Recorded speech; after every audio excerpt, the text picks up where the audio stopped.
Howdy everybody, and welcome back to our GameMaker Studio 2 Fundamentals course. Today we are going to talk about randomization. So let's get cracking. GameMaker Studio has many different randomization options. So let's check them out. Let's get rid of our conditional here. Control K. Because we want to control our number directly. So let's say over here num underscore is equal to choose 0, 1, 2 and 3. That would give us 0, 1, 2 because I named these so well, and 3 would be for our sea blue. And we're also going to add an event, key up other delete.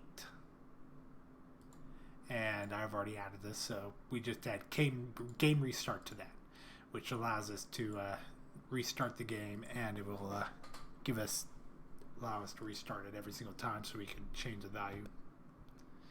So we can see we got 3, 1, 1, 3, 2, 1, 0, 2, etc.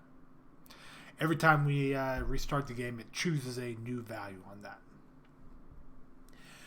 And let's see, there's some other options we can use that give us the same effect, such as random underscore range. We can use 0 to 3, and that would again give us the same thing as choosing between 0, 1, 2, 3. And we could also do random range. However, that's not as useful in this case because random range includes decimal values such as 0.12748 or whatever you want to actually put into there. So if we want to have just the the integers, we need to put the random in there. But there's another thing we need to know about. So if we start up the game here, you'll see we got 3. Stop the game, start it again, 3. Stop the game, start it again, 3. What's going on here?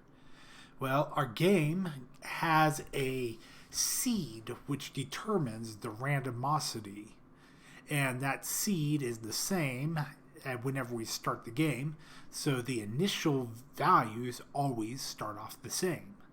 So if we want to make sure that we always have different values every single time, we need to call a function randomize, which will give us a new value every single time that we start the game.